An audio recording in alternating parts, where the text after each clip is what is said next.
लड़की को बुलाओ उसे, तो बार ये व्यवस्था आज की है। एक दो घोषणाएं मैं बना ले कि नहीं बने तो उसके बुलाओ उसे।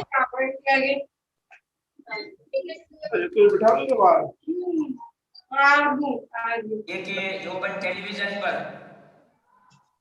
प्रवचन किया अन्य व्यवस्था देख रहे हैं। मैं ये समझता हूँ हमारे मंदिर में भी इसकी आवश्यकता महसूस की जाएगी, क्योंकि हम इतना लाभ ले चुके हैं। अभी तो 10 दिवस के लिए 8 दिवस के लिए वो जब भी हम सूचित करते हैं, भाई साहब कैलाश चंद जी के सुपुत्र जो गजरे सब इलेक्ट्रॉनिक चलाते हैं, उनकी ओर से नया बड़ा से बड़ा टीवी भिजवा दिया जाता है। इसके लिए बहुत हिम्मत की बात है। हम घर से व्यवस्था नहीं कर पाते हैं, वे अपनी दुकान का टीवी उठाकर के हमें यहाँ भेजिया करते हैं। हम इस परिवार के प्रति बहुत बहुत आभारी हैं। भाई साहब कैलाश जी, मम्मी जी बैठी हुई हैं। अब हमारी इच्छा है साइज का एक टीवी हमारे मंदिर में आवे। क्या होता है वो दिखा रहा है, कोई नहीं ठीक जैसे लगा कि बत्ती जल रही है। 40,000 से 50,000 रुपए के बीच है। अगर किसी की भावना हो तो वे इस व्यवस्था को बना सकते हैं। लगभग 4 सम्मिलित हो जाएं तो वो 4 लोगों में विभाजित करके ये व्यवस्था बन सकती है। यहीं टेलीविजन लगा दिया जाएगा। समय समय पर हम पूज्य गुरुदेव श्री के और अन्य विद्वज्जनों के प्रवचन इसके माध्यम से सुनेंगे। जिन किसी की भावना ऐसी हो कि इस प्रकार की गतिविधियां ऑनलाइन चलनी चाहिए। इसमें एक दिक्कत और है कि ये कंप्यूटर से इसमें देना पड़ता है। अगला जो टीवी आएगा उसमें सीधा यूट्यूब उस पर चलेगा। वो प्रवचन गुरुदेव के हो चाहे अन्य विद्वानों के हो या ऑनलाइन हो, उसको हम चला सकते हैं। पाठशाला में तो एक वो जो स्वाध्याय भवन में तो एक है ही, वहाँ है ना, एक वहाँ व्यवस्था कर दी गई है। बने वो भावना व्यक्त कर सकता है।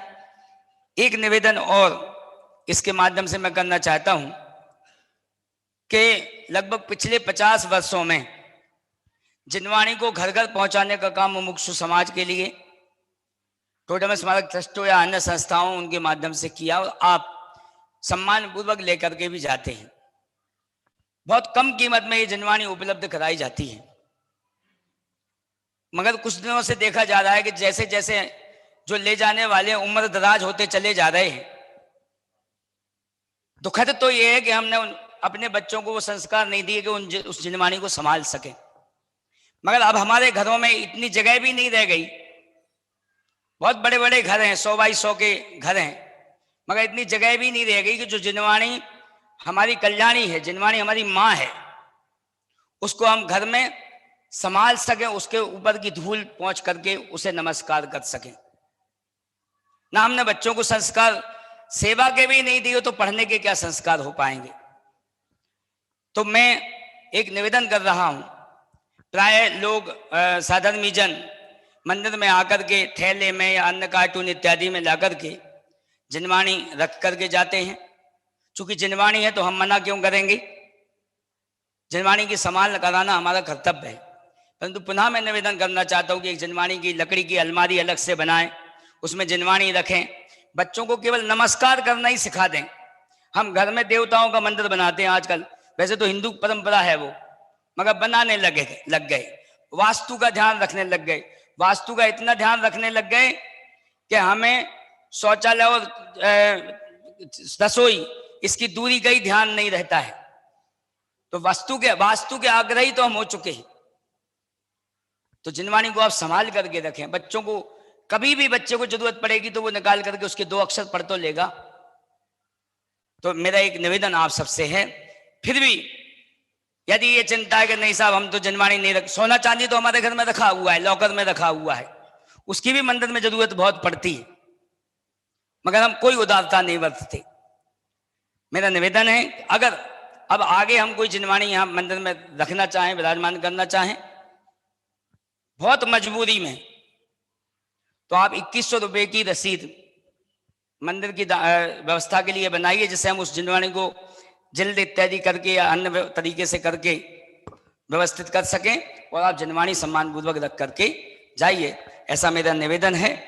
आगे अन्य सूचनाएं बाद में हम आपको देंगे। अभी भाई संजीव जी का प्रवचन प्रारंभ हो रहा है। चलिए शुरू करते हैं साहब हम लोग यहाँ से। शशिभूषण जी साहब कहाँ हैं? चलिए मंगलाचरण, हाथ जोड़ ले में, आंखें बंद। मंगलमय मंगल करण वीतराग विज्ञान, नमो ताहि जाते भये अरहंतादिमान, करि मंगल करि हो महा ग्रंथ करन के काज, जाते मिले समाज सब पावे निज पद राज, पावे निज पद राज। इस भव तरु का मूलक जानहु में त्यागा, ताको करी निर्मूल अब करिए मोक्ष उपाव, करिए मोक्ष उपाव। मोक्ष मार्ग प्रकाशक नामक ये ग्रंथ है। आचार्य कल्प पंडित प्रवर टोडरमल जी साहब की यह सुंदर अनुपम रचना। 4 अनुयोग संबंधी चर्चा चल रही थी। ये जनवाणी हमारी माँ है और माँ की कथन करने की स्टाइल बदलती रहती है। कभी किस स्टाइल में समझाती है, कभी किस स्टाइल में, लेकिन करुणा बहुत है माँ के हृदय में। माँ जो भी बात कहती है वह अत्यंत करुणा से कहती है और बात को बहुत इस जीव को सत्य मार्ग पर लगाने के लिए ही कहती है। ये बालक दुखी नहीं हो, ये बालक कैसे सुखी हो, यही एकमात्र प्रयोजन रहता है माँ का। लौकिक में जो माएँ हैं वे बच्चों को सुलाने के लिए लोरियां गाती है और हमारी ये जनवाणी माँ बच्चे को जागृत करने के लिए अपनी बात सुनाती है। मोह नींद से उठ रे चेतन, तुझे जगावन को, हो दयालु उपदेश करे गुरु बारह भावन को। 4 अनुयोग में ये जनवाणी, इसमें चारों ही अनुयोगों के प्रयोजन की चर्चा हम कर चुके थे। उसके उपरांत प्रथमानुयोग और करणानुयोग इनके व्याख्यान के विधान को देख रहे थे। व्याख्यान के विधान का मतलब होता है कहने की स्टाइल। कहने की स्टाइल सबकी अलग अलग है। एक प्रसिद्ध उदाहरण आपने सुना होगा चारों अनुयोगों के संदर्भ में। बच्चा घर में बहुत बदमाश था, गाली देता था, झगड़ता था। कहना तो मान लेता था वैसे, लेकिन था, आदत थी उसकी, कुछ भी एक खोटी आदत। एक दिन मम्मी के साथ में रास्ते में चलते हुए पैर में कांटा लग गया। सुना है ना? नहीं सुना? अरे क्या बात कर, मम्मी के साथ में रास्ते में जाते हुए पैर में कांटा लग गया। जब पैर में कांटा लग गया तो मम्मी ने तुरंत उससे कहा कि देख, आज तूने गाली दी थी ना, क्या, इसलिए तेरे पैर में कांटा लग गया, आगे से मत देना।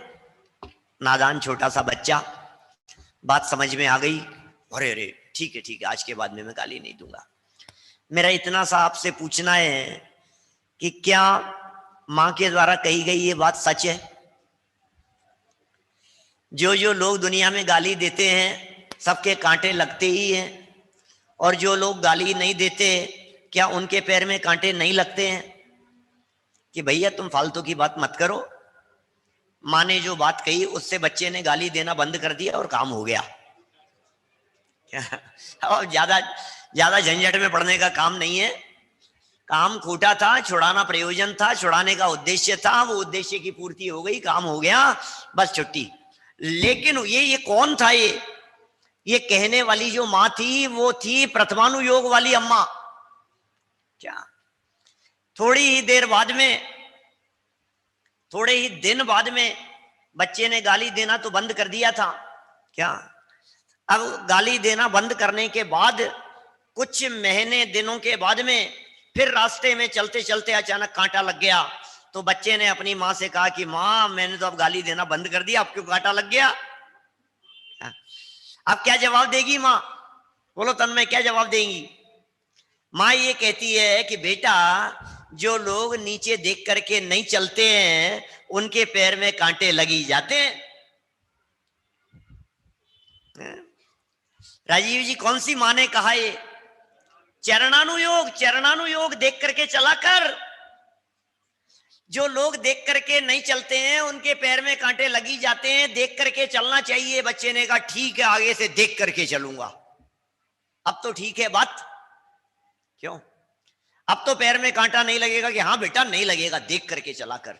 नीचे देख करके चलने के बहुत गुण होते हैं। तो ये बात हो गई चरणानुयोग के संदर्भ में। अच्छा, अब तीसरे स्टेप पर बात आती है। और कुछ महीनों निकल गए, फिर पैर में कांटा लग गया। गाली देना बंद कर दिया था, देख करके चलना शुरू कर दिया था, अब फिर पैर में कांटा लग गया। माँ अब पैर में कांटा क्यों लग गया? अब तो मैं देख करके भी चलता था। कि बेटा सुन, जब पाप कर्म का उदय आता है तो अच्छे अच्छों के कांटे लग जाते। क्या किसने कहा ये? कौन कहेगा ये बात?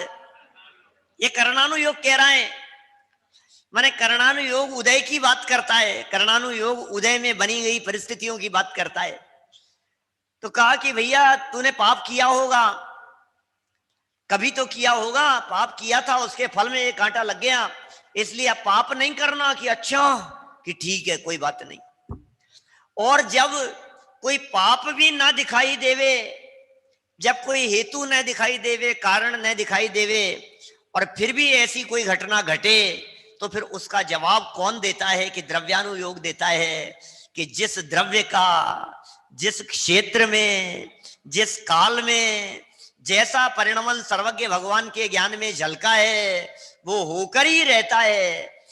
उसे टालने में इंद्र और जिनेंद्र कोई भी समर्थ नहीं है। ये द्रव्यानुयोग की कथन करने की पद्धति है। जनवाणी माँ कब कौन सी स्टाइल में बात कर रही है, यदि उस बात को गहराई से नहीं समझा गया, नहीं जाना गया, तो आप मान करके चलिए आप जनवाणी माँ के द्वारा कही गई बातों का मर्म नहीं जान पाएंगे। और मर्म नहीं जान पाने से अनर्थ होने तक की संभावनाएं हो जाती है। फिर वैसी स्थिति हो जाएगी जैसे युगल जी बाबूजी साहब सुनाया करते थे। क्या? कि कचरा नीचे आदमी देख के कचरा डाल देना। क्या? नई नई बहू आई थी क्या, और सासू को अपने काम से जाना था मंदिर, झाड़ू निकाल करके कचरा इकट्ठा किया था। बहू से कह दिया कि देख उधर खिड़की से नीचे डालना, लेकिन डालते समय ध्यान रखना आदमी देख के डालना। क्या? अम्मा जी दर्शन करने के लिए चले गई और 15 मिनट में लौट करके आई और बहू खिड़की पे ही खड़ी थी। कि बोले क्या हुआ, अभी तक तूने कचरा नहीं डाला? कि क्या करूं अम्मा जी, कोई आदमी नहीं आया। कि क्या मतलब? समझ में नहीं आई बात। कि आप ही ने तो कहा था आदमी देख के कचरा डाल देना। क्या? यदि कथन का मर्म नहीं समझा गया तो ऐसी ही हालात होती है। ऐसी हालत ना हो, ऐसी परिस्थिति ना बने, इसलिए चारों ही अनुयोगों के कथन करने के विधान को, कथन करने की स्टाइल को, कथन करने की पद्धति को यहां हमें बराबर समझना चाहिए। प्रथमानुयोग की अपनी कथन करने की पद्धति थी जिसे हमने विगत दिनों में पढ़ा था। पिछले 1-2 दिन से हम कर्णानुयोग के व्याख्यान की पद्धति को पढ़ रहे हैं। आज देखिए कुछ और नई स्टाइल कहते हैं। कल जो हमने बातें पढ़ी थी उसमें विरोध देखे थे। यार गजब हो गया, करता क्या है और होता क्या है, कितनी तरह की बातें देखी थी। और कल एक बहुत महत्वपूर्ण मुद्दे पर आपके बीच में चर्चा की थी जिसमें कहा था कि भैया कर्णानुयोग के अनुसार उद्यम करे तो हो नहीं सकता। कर्णानुयोग के अनुसार प्रवृत्ति नहीं होती, कर्णानुयोग के अनुसार आचरण नहीं होता। देख देख करके आचरण पालन नहीं किया जाता है। गुणस्थान कौन सा है मेरा पता नहीं कौन सा है यार, पहले तो गुणस्थान देखो और फिर आचरण करूं उसके हिसाब से। ऐसा नहीं चलेगा। कैसे परिणामों से कैसा कर्म बंधेगा, मुझे कैसा कर्म बांधना है। अच्छा पंडित जी, मेरे को तीर्थंकर कर्म प्रकृति बांधनी हो तो कैसा कर्म करना पड़ेगा, कैसे भाव करने पड़ेंगे। अच्छा मेरे को यदि दूसरे स्वर्ग में जाना है तो कैसे भाव करूं, और यदि 8वें में जाना है तो कौन से करूं। नहीं नहीं, मैं तो 5वें में जाना चाहता हूं, वो लोकांतिक होते हैं ना, एक भवावतारी है, तब मैं तो 5वें में जाना चाहता हूं। कौन से भाव से जाता है भैया लोकांतिक देवों में। अरे क्या बताएं, लोग बिना मतलब की छोटी छोटी सी बातें करते हैं। ये सूक्ष्म भाव है जो केवली भगवान के ज्ञान में झलकते हैं, शब्दों से न कहा जा सकता है न लेखनी के माध्यम से लिखा जा सकता है। उन सूक्ष्म भावों की चर्चा आज ये कर रहे हैं टोडरमल जी साहब। पेज नंबर निकालिए 277, कर्णानुयोग के व्याख्यान का विधान। और आज बात कर रहे हैं कि भैया तू तो तत्व विचार में उपयोग लगा, कर्मादिक का उपशम अपने आप अपनी योग्यता से होगा, तेरे करने से नहीं होगा, तेरे उपयोग लगाने से नहीं होगा। तू उसमें अपने उपयोग को मत लगा, तत्व विचार में उपयोग लगा। ये जो तत्व विचार में उपयोग लगाने पर जो अनुभूति होती है वो द्रव्यानुयोग का विषय है, और तत्व विचार में उपयोग लगाने पर जब गुणस्थान बढ़ते हैं वे कर्णानुयोग का विषय है। और तत्व विचार में उपयोग लगाने पर जो बाह्य आचरण होता है और जीवन में परिणामों में निर्मलता आती है वो चरणानुयोग का विषय बन जाता है। और ये सब कुछ हो जाने पर जो जीवन एक आदर्श बन जाता है जगत के जीवों के लिए, तो ये प्रथमानुयोग में शामिल हो जाते हैं। स्टाइल है अलग अलग कथन करने की, व्यक्ति एक, दृष्टिकोण अनेक उसे देखने के, व्यक्तित्व एक, नजरिया उसे देखने का अलग अलग। किसी भी विषय को 4 एंगल से देखा जा सकता है, सम्यक दृष्टि हो, मिथ्या दृष्टि हो, दुनिया के जीव हो, स्वाध्याय भक्ति, कोई भी व्यक्ति उठा करके देख लो, दुनिया का कोई महापुरुष उठा करके देख लो, प्रथमानुयोग का कोई कैरेक्टर उठा करके देख लीजिए, आपको उसमें 4 बातें मिल जाएगी। जिन महापुरुषों की चर्चा हम करते हैं उन महापुरुषों की घटनाएं वो प्रथमानुयोग है, उनका आचरण वो चरणानुयोग है, उनका उतार चढ़ाव वो कर्णानुयोग है। गुणस्थान, अरे 11वें में जाकर के गिर गया, अरे पहले से देखो ये श्रेणी चढ़ गया, ये ऐसा हो गया, ये 6ठे 7वें में, अरे कोई जीव 11वें गुणस्थान तक जाकर मिथ्यात्वी होकर अर्धपुद्गल परावर्तन तक संसार में परिभ्रमण करे। टोडरमल जी ने लिखा 265 पेज पर, आपकी इसी पुस्तक में 265 पेज पर लास्ट पैराग्राफ था, आपके जेरोक्स कॉपी में नहीं है, उससे 2 पेज पहले की बात है। 268 से चालू है आपका, मैं 265 की बात कर रहा हूं। नीचे लास्ट पैराग्राफ में उन्होंने बात कही है, ओहो क्या बात कहते हैं। और देखो परिणामों की विचित्रता। कोई जीव क्या 11वें गुणस्थान से नीचे गिर करके अर्धपुद्गल परावर्तन परिभ्रमण करे, और कोई ऐसे जीव जो जीव नित्य निगोध से निकले क्या, और इधर सम्यक दर्शन लेकर के एक आध पर्याय को गौण कर दो, और ये 8 वर्ष के हुए और ये गए साहब, ये क्या हो गया। नित्य निगोध से निकले थे, कोई पर्याय ही नहीं, कभी जीवन में नरक नहीं गए, कभी जीवन में स्वर्ग में नहीं गए। ये क्या बातें हैं, ये बातें बड़ी अद्भुत है, ये गजब गजब की बातें हैं। देखिए 277 नंबर पेज पर, एक अंतर मुहूर्त में मिल गया क्या आप सभी को, एक अंतर मुहूर्त में 11वें गुणस्थान से गिरकर क्रमशः मिथ्या दृष्टि होता है, क्रम से मिथ्या दृष्टि हो जाएगा, क्रम से, माने 11वें गुणस्थान से गिरेगा तो 10वें में आएगा, 9वें में आएगा, 8वें में आएगा, 7वें में आएगा, 6ठे तक आ जाएगा। पहला पड़ाव, पहले रुकने के चांस 6ठे तक, ज्यादा फिसल गया था तो 5वें में रुक सकता है, और ज्यादा फिसल गया तो 4थे में आकर के रुक सकता है, और ज्यादा फिसल गया तो नीचे ही पहुंच जाएगा। 11 सीढ़ियां थी, 14 सीढ़ियां थी, 11वीं सीढ़ी पर थोड़ी सी चिकनाई थी, तेल गिरा हुआ था, पानी गिरा हुआ था, पांव फिसला। अब फिसलने का मतलब ये थोड़ी ना कि संभलने की कोशिश नहीं करेगा। जब आप ऊपर से गिरते हैं, फिसलते हैं, तो जब हाथ पकड़ करके रोकने का मौका पड़ जाए वहीं रुक जाता है।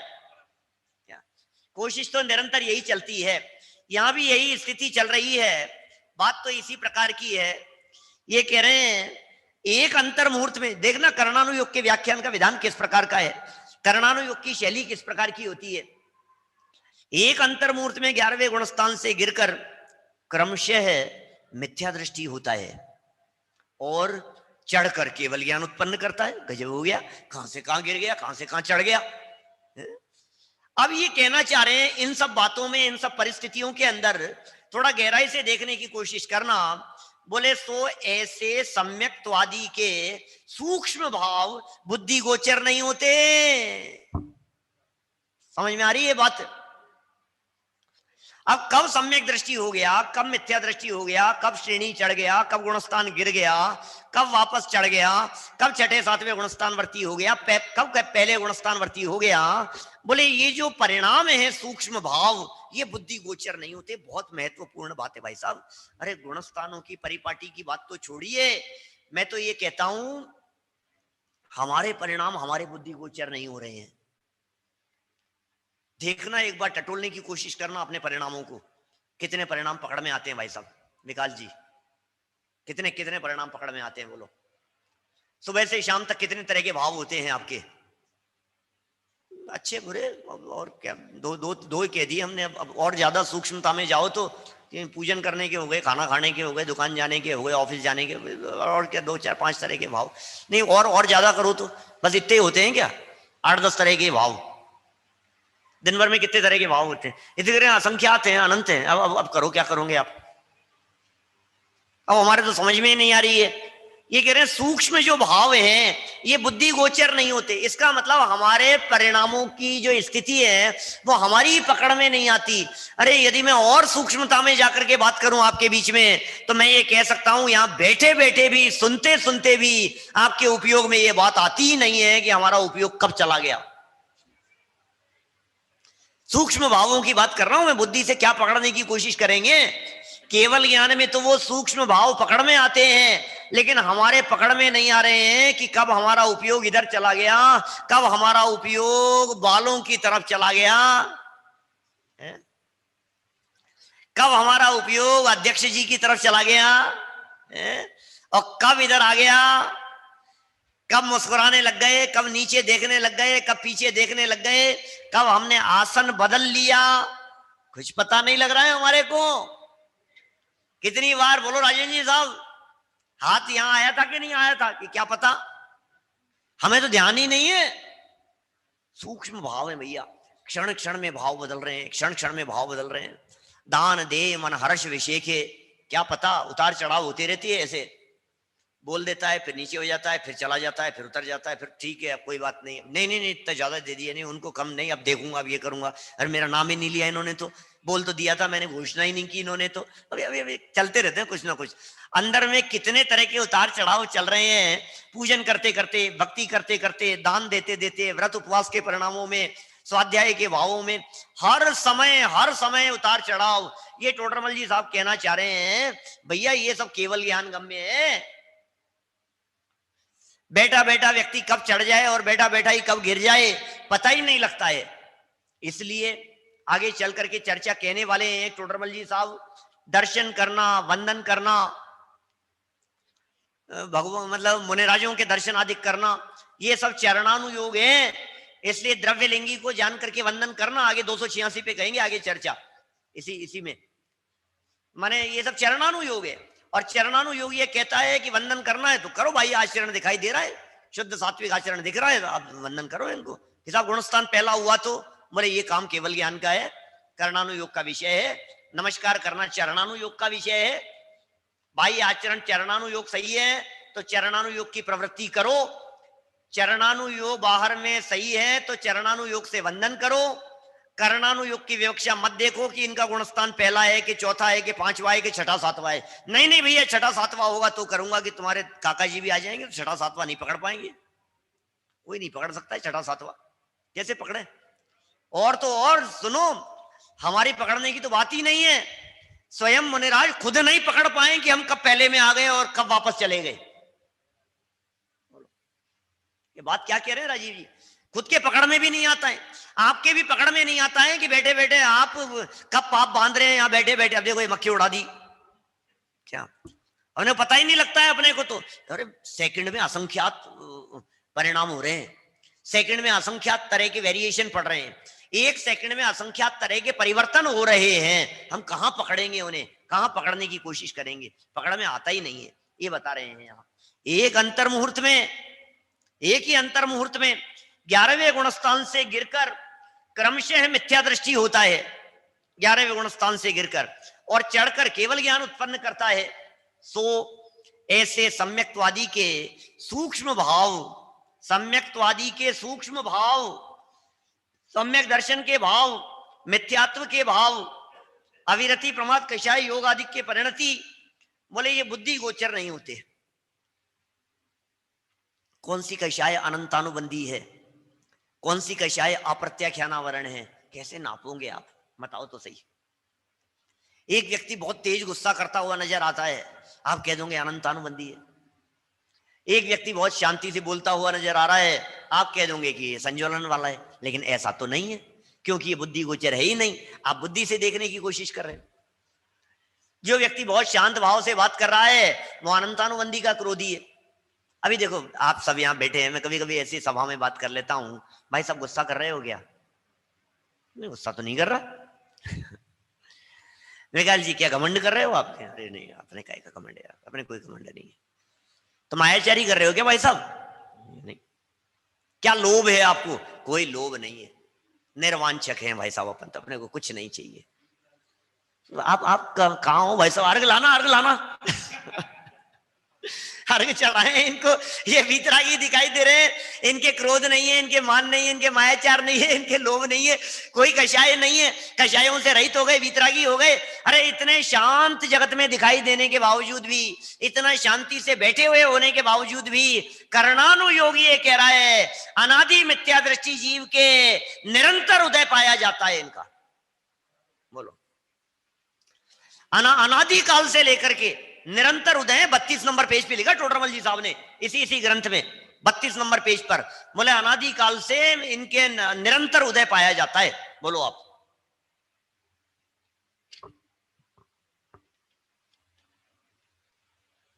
कौन से अनादि काल से लेकर के इसके निरंतर उदय है? कौन सा पेज है यार? कंफ्यूज हुआ इसलिए मुझे खोलने का भाव आया।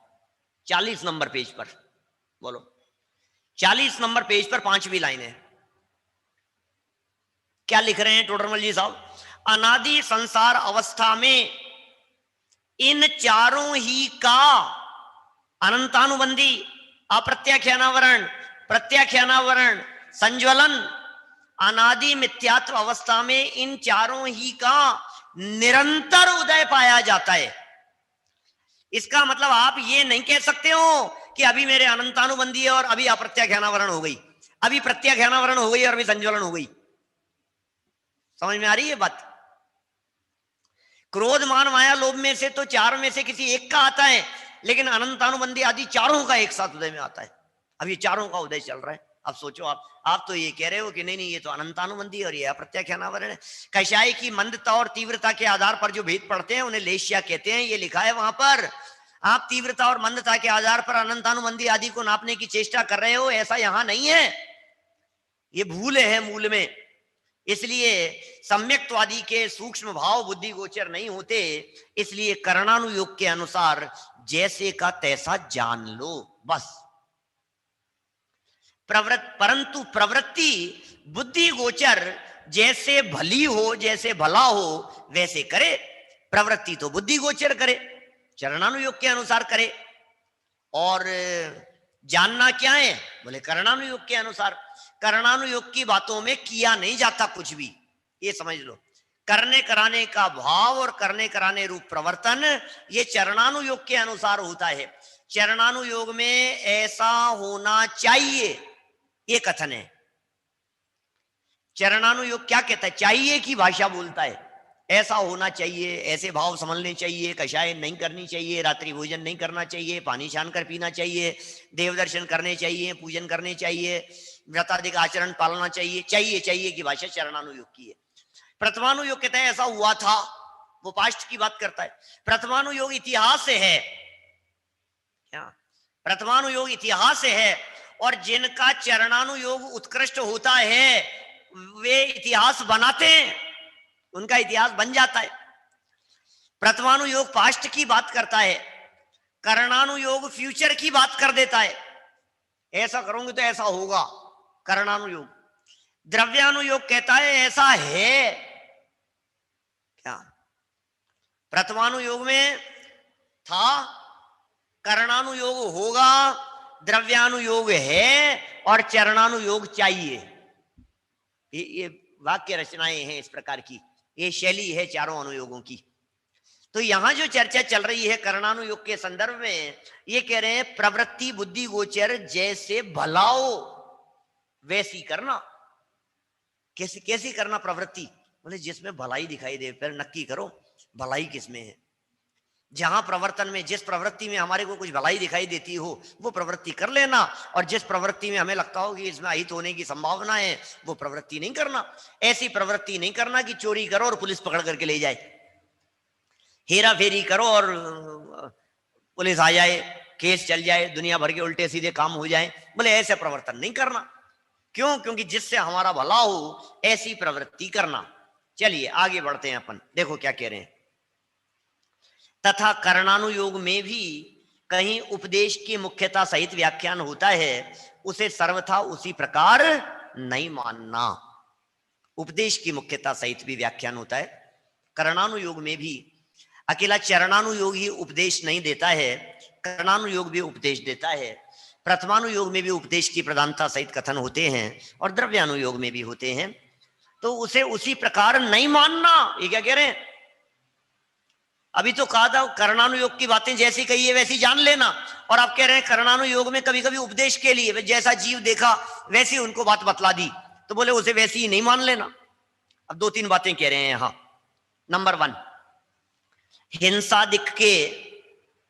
हिंसादिक के उपाय को कुमति ज्ञान कहा है।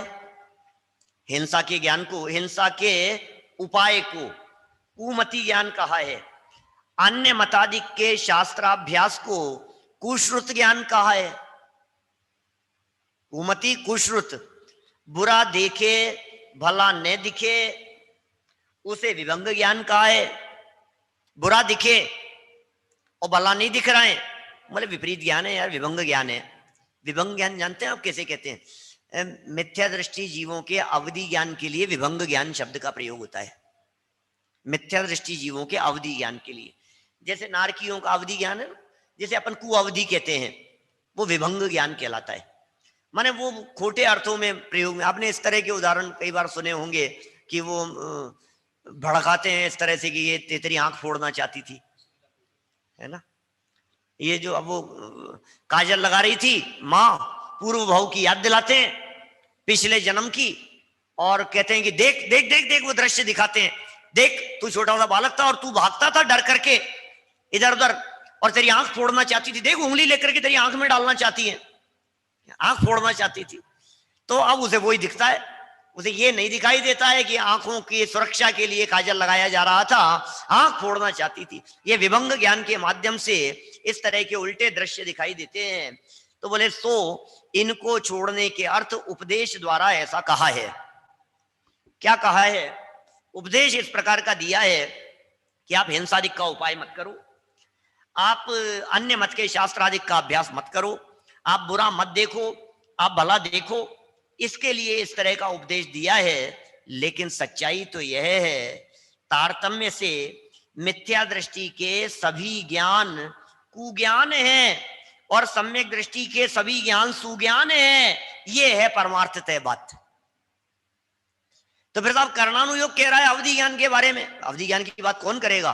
करणानुयोग का विषय, उसका अवधि ज्ञान का विषय कितना है, देशावधि क्या है, परमावधि क्या है, सर्वावधि क्या है ना। फिर उसमें क्षयोपशम निमित्त षड विकल्प शेषाणाम बहु प्रत्ययोधिर देवनार्काणाम, कहां कहां तक ले जाता है, कहां कहां से वापस आता है, हीयमान वर्धमान अवस्थित अनवस्थित अनुगामी अननुगामी, ये जो भेद प्रभेद कहे हैं अवधि ज्ञान के, सब करणानुयोग के विषय हैं। कोई 2 कोष की बात को जानता है, कोई 7 कोष की बात को जानता है, कोई 9 कोष की बात को जानता है, करणानुयोग के विषय हैं। तो बोले ये जो करणानुयोग के विषय थे, ये करणानुयोग के विषयों में उपदेशात्मक शैली में कह दिया कि ये विभंग ज्ञान उल्टा उल्टा जान रहा है, भैया तुम उल्टे मत जानो, ये कुश्रुत ज्ञान है, ये तुम ये क्या कर रहे हो, तुम ये अन्य मत के शास्त्रों के कहां कहां खोटे शास्त्रों को पढ़ रहे हो आप, मिथ्यात्व के पोषण में लगे, मत मत पढ़ो आप, ये कुश्रुत ज्ञान है। ये कहां हिंसादिक की प्रवृत्तियों में लगे हो, ये कुमति ज्ञान है, बुद्धि उल्टी चलती है क्या? मति माने बुद्धि, इसकी मति खोटी चल रही है, इसकी बुद्धि खोटी चल रही है, एक कुमति ज्ञान है। जबकि कर्णानुयोग की जो बातें कही है, इन बातों को गहराई में जाकर के देखें तो ऐसा कुछ नहीं है। अन्य मत के शास्त्रों को भी पढ़ते हुए सम्यक ज्ञानी हो सकता है। उसका प्रत्यक्ष उदाहरण है ये पंडित जी साहब। ऐसा थोड़ी ना कि अन्य मत के शास्त्र पढ़ लिए तो अछूत हो गया, कि मिथ्या दृष्टि हो गया। तो उपदेशात्मक शैली में कथन किया है। बात तो ऐसी है, जिसके अंदर में मिथ्यात्व है वो 100% मिथ्या दृष्टि है, उसका सारा ज्ञान मिथ्या है। जो सम्यक दृष्टि है उसका सारा ज्ञान सम्यक है। ये बात है। और ये बातें सब पीछे चौथे अध्याय में कही थी। चौथे अधिकार में ये सारा निरूपण किया गया था। तो टोडरमल जी ने यहाँ कहा तारतम्य से मिथ्या दृष्टि के सभी ज्ञान कुज्ञान है, सम्यक दृष्टि के सभी ज्ञान सुज्ञान है। इस प्रकार अन्यत्र जानना, उपदेशात्मक शैली की बातें कही। और चलो आगे। तथा कहीं स्थूल कथन किया हो उसे तारतम्य रूप नहीं जानना। स्थूल कथन है, मोटा मोटा, उसे ऐसा सब जगह पर मत लगा लेना। अरे बात क्या बात करे, कर्णानुयोग स्थूल कथन क्या कह देता है। अरे कौन जीव मर करके नरक में जाएगा, कौन स्वर्ग में जाएगा, इस तरह के कथन नहीं कर दिए जाते हैं। पापियों की संगति देख करके कह दिया ये नरक में जाने वाला है, नारकी है, कर्णानुयोग के कथन है। और एक तो इन्होंने ऐसा उदाहरण दिया है, देखो जरा यहीं से पढ़ता हूं। मुख्यता की अपेक्षा नहीं, स्थूल कथन किया हो उसे तारतम्य नहीं जानना। जिस प्रकार व्यास से 3 गुनी परिधि कही जाती है। अब ये तो गणित का प्रकरण है, तो साफ साफ कर्णानुयोग गणित देखता है, प्रथमानुयोग हिस्ट्री देखता है, और कर्णानुयोग गणित देख रहा है, भूगोल देख रहा है, चरणानुयोग जीव विज्ञान देख रहा है, और जो द्रव्यानुयोग है ये फिलॉसफी देख रहा है। सबके अलग अलग स्टाइल है ना। फिलोसॉफिकल बातें करता है, दार्शनिक बातें करता है। द्रव्यानुयोग द्रव्य कितने हैं, तत्व कितने हैं, दार्शनिक बातों को लेगा। अनेकांशवाद ये द्रव्यानुयोग बात करेगा। चरणानुयोग जीव विज्ञान की बात करेगा। भैया ये इसके अंदर जीव है, इसमें नहीं है, इसमें हिंसा होती है नहीं होती है, ये चरणानुयोग बात करेगा, जीव विज्ञान की बात करता है। कर्णानुयोग गणित की बात करता है, भूगोल की बात करता है। और प्रथमानुयोग बात करता है इतिहास की चर्चा करता है। तो ये कर्णानुयोग है ना, गणित की बात कर रहा है। बोले ये जो परिधि होती है, परिधि माने सरकमफ्रेंस, तो वो जो परिधि है, ये परिधि का क्या फॉर्मूला है, कितनी होती है परिधि? बोले परिधि जो होती है ये व्यास से माने डायमीटर से 3 गुना होती है। 2πr फॉर्मूला है। क्या आर होता है रेडियस, और आर का डबल होता है डी डायमीटर, रेडियस का डबल होता है डायमीटर। तो अब ये 2πr का है, और पाई की नाप कितनी होती है? बोले 22/7, 22/7 कही जाती है, 22/7 कही जाती है। ये कर्णानुयोग कह रहा है ना, बोले ये स्थूल कथन है। क्या बात कर रहे हो? बोले सूक्ष्म कथन देखोगे तो सूक्ष्म कथन में आएगी स्थिति √10।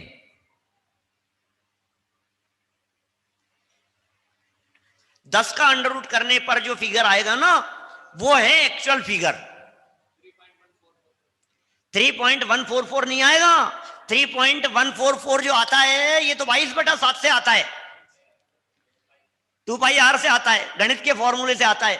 अपने जैन दर्शन के जो गणित है ये सूक्ष्म रीति से केवल ज्ञानियों के कथन के आधार पर देखें। क्या मैंने तो सारी गणित निकाली है, बहुत सारी त्रिलोकसार की, देखना जरा, वहां √10 से फॉर्मूला लागू होता है। आप 2.144 की जो बात कर रहे हैं, इस हिसाब से यदि आप देखें 3.144 की जो बात कर रहे हैं, इस हिसाब से देखें तो जम्बूद्वीप की परिधि कितनी होगी? जम्बूद्वीप 1 लाख योजन का। क्या सामान्य रीति से कर्णानुयोग कह देता है कि जितना व्यास था उससे 3 गुनी परिधि होती है, माने 1 लाख योजन का जम्बूद्वीप तो 3 लाख योजन की उसकी परिधि। अब आप कहेंगे नहीं हम थोड़ी सूक्ष्म करते हैं, कि कितनी करेंगे सूक्ष्म? कि 2πr फॉर्मूला लगाओ, 50,000 आर है और 2 से मल्टीप्लाई करो उसको, और फिर पाई लगा दो 22/7, तो 3,14,000 समथिंग योजन आएगा, बराबर। जबकि जैन दर्शन में जम्बूद्वीप की परिधि 3,16,227 योजन, 3 कोस, 128 धनुष, 13.5 अंगुल से कुछ अधिक कही है। बोलो। अब ये 3,14,000 आ रहा है आपके फॉर्मूले से, तो अब जब आगम में पढ़ते हैं तो 3,16,000 योजन आ रहा है। अब ये समझ में नहीं आ रही है, 3,14,000 आता है यार तो फॉर्मूले से, तो ये 3,16,000 कहां से कर दिया ये जैन आचार्यों ने। बोले जैन आचार्यों का गणित कुछ अलग प्रकार का होता है। ये जैन दर्शन का गणित, ये लौकिक गणित तो निकला है उसमें से। अब 3.16 करके जो आगे जो निकलता है ना, और वो इतना पॉइंटों में आता है, इतना पॉइंटों में आता है, उसको यदि कोई फॉर्मूले में घटित करें तो 22/7 के अलावा दूसरा कोई ऑप्शन ही नहीं दे सकते। माने 22/7 की जगह यदि 22.5 करें तो नहीं बैठता है, 22.2 करें तो नहीं बैठता है, 22.1 कहां जीरो लगा करके और कहां कहां आगे बढ़ाओगे। बोले कुछ नहीं यार, तुम तो राउंड फिगर में करो, 22/7 ये पाई की नाप हो गई। मैं भी उस सूक्ष्मता की बात कर रहा हूं जो जैन दर्शन गणित में। ये जैन दर्शन के गणित के प्रकरण बड़े अजब गजब के हैं। जैन दर्शन के अंदर असंख्यात असंख्यात प्रकार का कहा है, अनंत अनंत प्रकार का कहा है। अनंत में अनंत जोड़ो तो अनंत, अनंत में अनंत घटाओ तो अनंत, अनंत में अनंत का भाग दो तो अनंत, अनंत में अनंत का गुणा करो तो अनंत। कि क्या कर रहे हो यार आप, ये कैसी बातें कर रहे हो। ये गणित है जैन दर्शन का। यहाँ जो बातें करते हैं ये अलग प्रकार से करते हैं, अलग स्टाइल में करते हैं। हमारी जो संख्याओं के निरूपण करने की जो पद्धति हुआ करती है, यदि एग्जैक्ट कैलकुलेशन की बात करो तो एग्जैक्ट बतला देते हैं। एक बहुत बड़े गणितज्ञ थे, बड़ा घमंड था उन्हें अपने गणित का। बोले आपके महाराज क्या है, लच्छेदार भाषण दे देते हैं, क्या है, हम जैसे लोग बारीकी में जाकर के बात करते हैं। तो श्रावकों को थोड़ी बात खटक गई। नहीं क्या बात करते हो, हमारे महाराज को बहुत ध्यान है। बोले करा दो, मैं 2-4 प्रश्न पूछूंगा, वो पूछ ले में मेरे से क्या है, उसमें कोई दम। आमने सामने बिठा दिया, महाराज सामने बैठे हुए थे और इधर ये सामने बैठा हुआ था। बोले पूछ लो, ऐसे कैलकुलेशन करूंगा, ऐसे चुटकियों में आपको जो पूछना हो मेरे से, मेरी कितनी विद्वत्ता है, और फिर मैं पूछूंगा महाराज, फिर आप जवाब दे करके देख लेना। कि महाराज ने कहा ठीक है हम जवाब देंगे, लेकिन तब जवाब देंगे जब आप पहले हमारे एक प्रश्न का जवाब दे देंगे। बोले गणित का है ना ये? बोले बिल्कुल गणित का है, कैलकुलेशन का है ना? बिल्कुल कैलकुलेशन का है। बैठे थे वहां, बैठे बैठे ही पास में जमीन पर जो मिट्टी थी, एक मुट्ठी उन्होंने भरी धूल की, मिट्टी की, हाथ में ऐसे, और उन गणितज्ञ से पूछा बतलाओ इसमें धूल के कितने कण हैं। महाराज क्या क्या प्रश्न तो गणित का पूछे, गणित का ही तो है, कितने हैं संख्या ही तो पूछ रहा हूं, गणित का ही तो सवाल है। नहीं हो सकता, कुछ नहीं, तो बताया नहीं जा सकता है। उसने पलट करके कहा जबरदस्ती मुझे बेवकूफ बनाने की कोशिश कर रहे हो, आप बता दो तो मान जाऊं क्या, लेकिन हवा में नहीं चलेगी। आपने कह दिया 10 लाख और 50 लाख, हम तो गिन करके देखेंगे। या ऐसी संख्या होनी चाहिए जिससे एक भी कम नहीं हो, एक धूल का कण कम नहीं हो और एक धूल का कण ज्यादा नहीं हो, ऐसी संख्या बतलाइए। तो महाराज ने कहा भैया अरे वत्स सुन, मेरे हाथ में जितने धूल के कण हैं उनकी संख्या आगम अनुसार यदि मैं कहूं तो कह सकता हूं 1 मुट्ठी प्रमाण। कितनी कितनी राजीव जी? 1 मुट्ठी प्रमाण। मुट्ठी प्रमाण मतलब समझ गए? ये जैन दर्शन के कैलकुलेशन ऐसे होते हैं। जीव के प्रदेशों की संख्या कितनी है बतलाओ? बोले लोकाकाश प्रमाण। क्या बोले? जितने लोकाकाश के प्रदेश होते हैं उतने एक जीव के प्रदेशों की संख्या होती है। इस तरह के कैलकुलेशन होते हैं जैन दर्शन में। ये कह रहे हैं स्थूल कथन है, 3 गुना मत समझ लेना। ये कह दिया है यहां पर व्यास से 3 गुनी परिधि कही जाती है, परंतु सूक्ष्मता से कुछ अधिक 3 गुनी होती है, और कुछ अधिक भी बहुत सूक्ष्मता के में जाकर के वर्णन करते हैं। देखिए क्या कह रहे हैं यहां, इसी प्रकार अन्यत्र जानना। ये जो बात यहां कही है इसी प्रकार और भी सब जगह पर जान लेनी चाहिए। चलिए और बात कर रहे हैं, आगे खत्म करें इस प्रकरण को। तथा कहीं मुख्यता की अपेक्षा व्याख्यान हो, क्या वो सब कर्णानुयोग में भी ऐसे कथन होते हैं।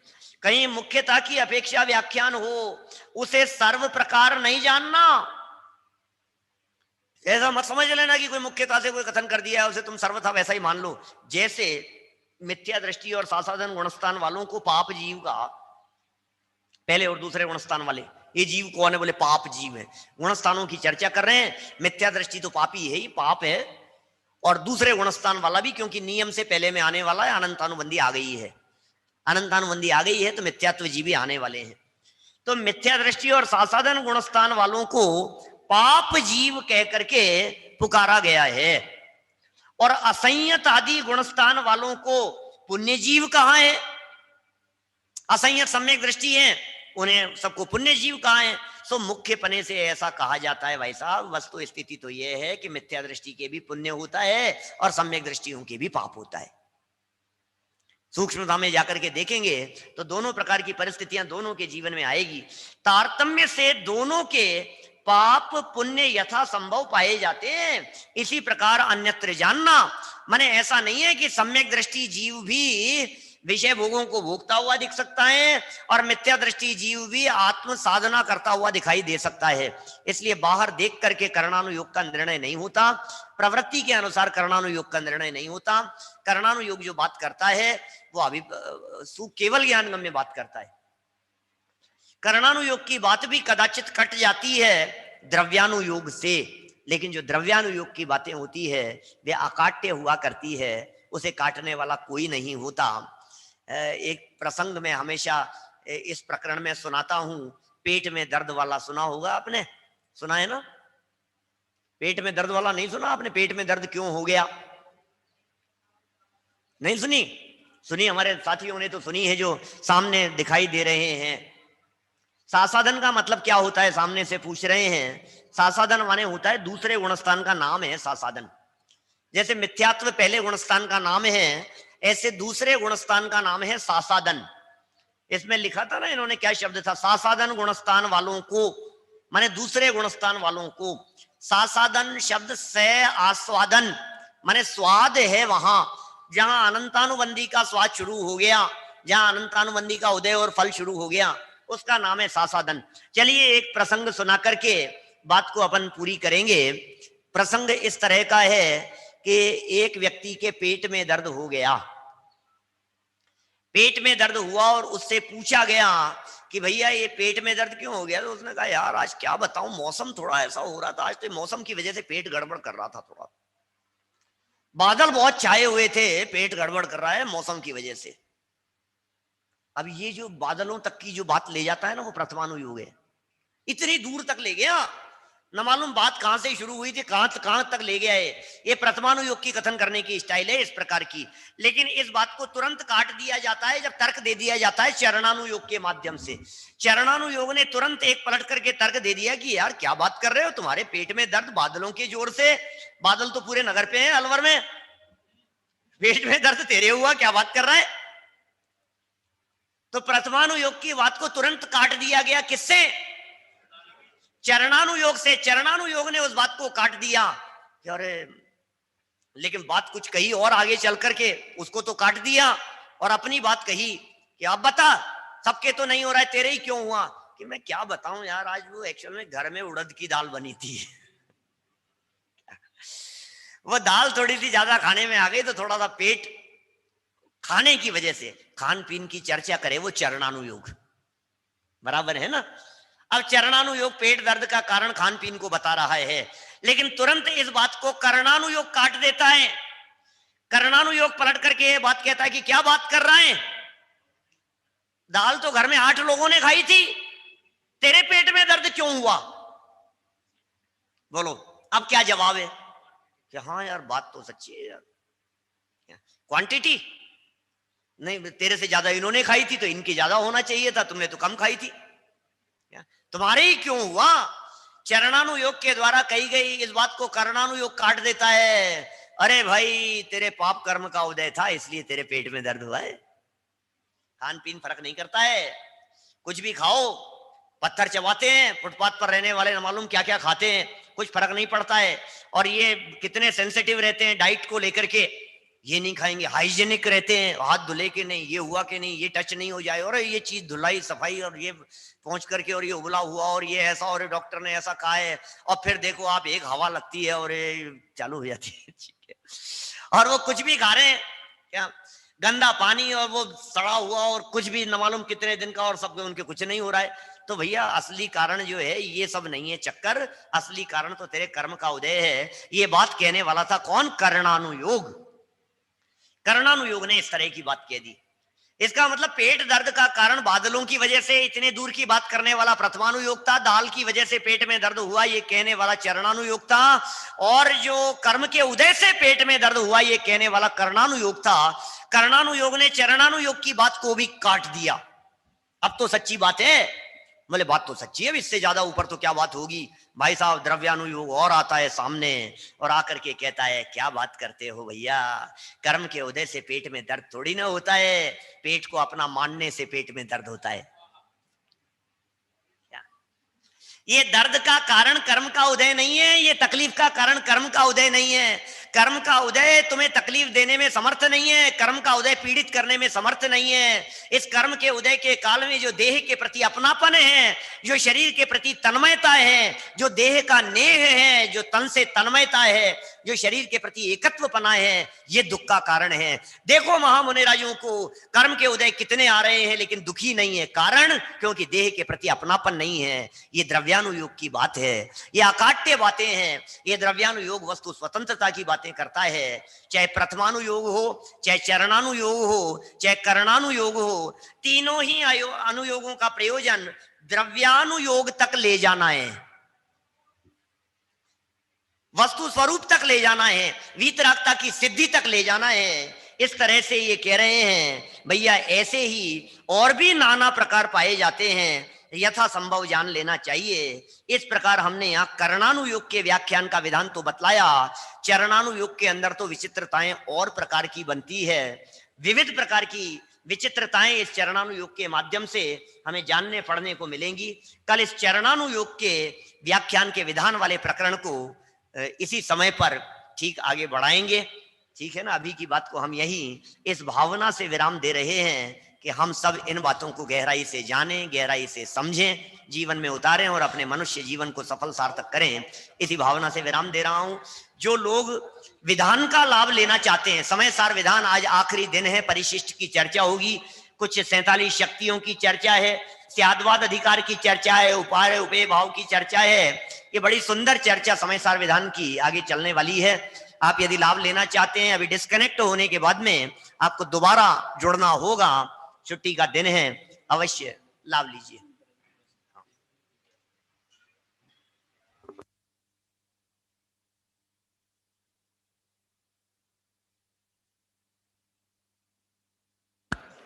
मोक्ष मार्ग प्रकाशक के माध्यम से सुंदर चर्चा हमने सुनी। क्रमिक 9 दिन से ये चर्चा चल रही है। ये जो सेट आपको बनाए गए हैं ये आप घर ले जा सकते हैं, इसका स्वाध्याय आप करें। एक सूचना आवश्यक देने की है। उससे पहले जो अपना आयोजन चल रहा है, अभी जूम पर लेना है, एक मिनट, वो जिनेंद्र जी को लेना। भाई जिनेंद्र जी अहमदाबाद से हमारे साथ हैं, कुछ अपनी भावनाएं व्यक्त करेंगे। सच बात तो यह है कि भाई जिनेंद्र जी, उनका परिवार कहीं भी रहे, उनके सहयोग और उनके अनुमोदना के बिना कोई कार्यक्रम नहीं होता।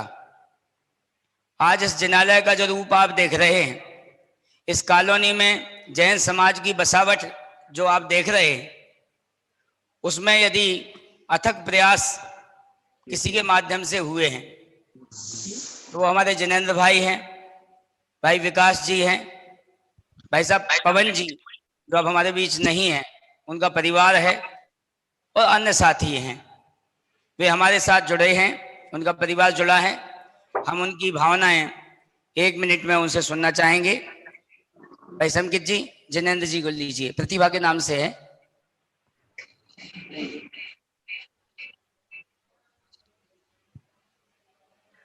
हाँ जी, हाँ जी जिनेंद्र जी।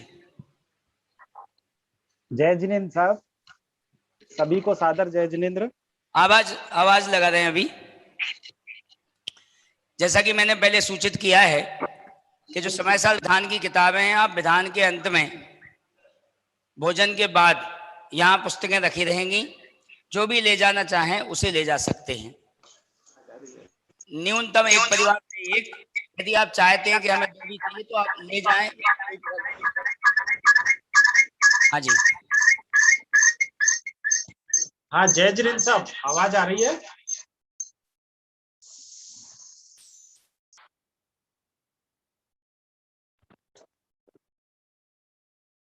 हेलो, हाँ अनम्यूट, आवाज आ रही है?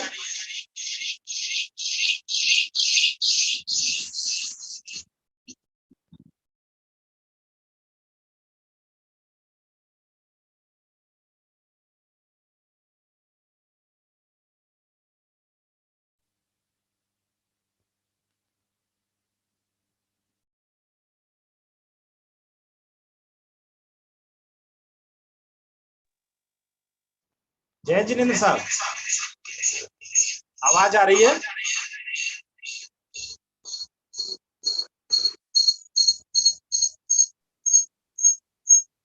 हेलो भाई हेलो, जितेंद्र जी, आपका दूसरा एक मोबाइल खुला हुआ है, उसमें से जूम में से आप लीव कर जाएं, जिसमें फोटो नहीं निकले हैं, वो जो आपके नाम से खुला हुआ है हाँ उसमें लीव कर जाए। हाँ चलिए बोलिए।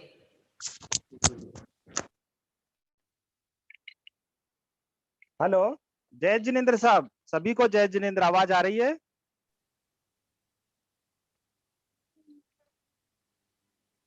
हेलो, आ रही है आवाज। हाँ हाँ, सभी को जय जिनेंद्र। इस अवसर पर आज आप सभी के बीच मत पाकर के मुझे अत्यंत अत्यंत खुशी हो रही है। और अलवर से 700 किलोमीटर दूर रह कर के भी विगत 9 दिनों से हमने जो इस समयसार महामंडल विधान और आदरणीय पंडित संजीव जी के प्रवचनों का जो लाभ लिया है, उसके लिए हम दिल से जितनी अनुमोदना करें उतनी ही थोड़ी है, हम व्यक्त नहीं कर सकते हैं। प्रथम दिवस की बात है, हमने जैसे ही प्रोग्राम में शामिल हुए तो मेरी धर्म पत्नी प्रतिभा के तो आंखों में से आंसू ही आ गए कि आपने हम सब लोगों को यहाँ पर अहमदाबाद में क्यों रखा हुआ है, काश हम भी अलवर में होते। हमने अपनी ये भावना भी व्यक्त पंडित जी साहब से की थी। अब दूसरी बात, मैं अलवर का ही हूं, इसलिए अगर पंडित जी कभी भी आप आदेश दें तो मैं आपको विश्वास दिलाता हूं कि आपके आदेश की हमेशा मेरी तरफ से अनुमोदना होगी। आपने विधान आमंत्रणकर्ता के रूप में हम लोगों को अवसर दिया, मेरे परिवार को अवसर दिया, और साथ ही भाई सुरेंद्र ने पूरे समय अवकाश लेकर के आपके साथ में विधान का लाभ लिया और वो जुड़ा। उसके लिए मैं और मेरी मम्मी सभी परिवार आपके लिए, पंडित जी अजित जी के लिए बहुत बहुत धन्यवाद ज्ञापित करते हैं। अंकल अनंत जी अंकल के लिए धन्यवाद देते हैं कि उन्होंने फोन करके हमारे को ये मौका प्रदान किया। आदरणीय अजित पंडित जी अलवर में लगभग 33 वर्षों से हमारी अलवर की जैन समाज, मुमुक्षु समाज और सभी सभी लोगों को अपनी संपूर्ण तन मन धन के साथ में सेवाएं दे रहे हैं।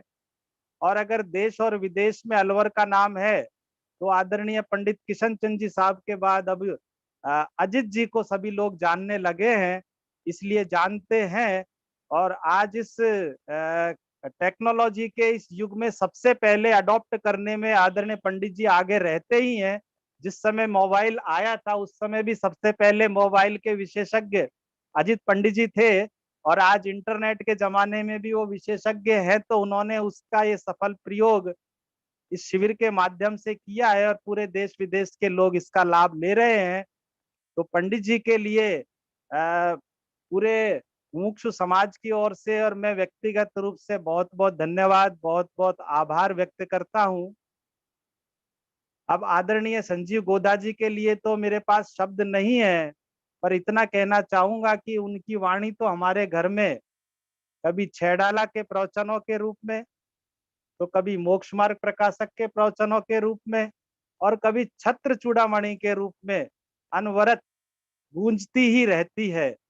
इसलिए आदरणीय पंडित जी संजीव गोधा जी तो आज वर्तमान में सबसे ज्यादा सुने और पढ़े जाने वाले विद्वानों में हैं और उनकी अत्यंत सुबोध सरल शैली है। गंभीर विषयों को वो समझा देते हैं, चारों अनुयोगों के वो ज्ञाता हैं। तो मैं पंडित जी साहब के लिए बहुत बहुत अपने हाथ जोड़ करके उनके अलवर पधारने पर धन्यवाद ज्ञापित करता हूँ, अनुग्रहित महसूस करता हूँ अलवर समाज की ओर से।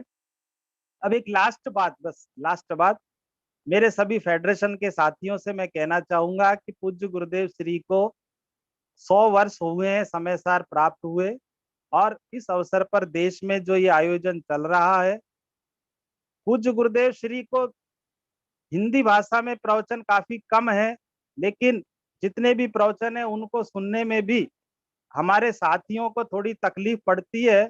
मैं उनको भरोसा दिलाना चाहूंगा कि पूज्य गुरुदेव श्री की वाणी इतनी इतनी सरल है कि वो गुजराती से सुनना शुरू करें, और सामने पीडीएफ उनके आज तो उपलब्ध है, उस पीडीएफ को पढ़ते जाएं।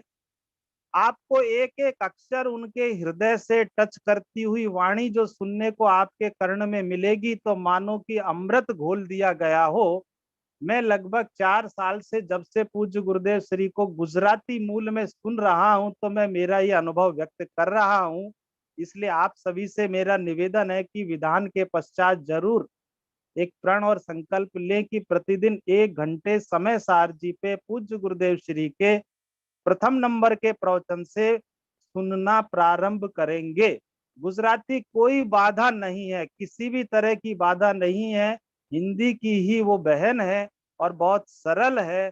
आप उसको अवश्य अवश्य सुने। गुरुदेव को यदि हृदय में बिठाना है, उनका सच्चा उपकार अपने को समझ में तब आएगा जब उनको निज भाषा में, उनकी मूल भाषा में सुनेंगे। तो मैं मेरे फेडरेशन के साथियों से बस इतना ही कहना चाहूंगा।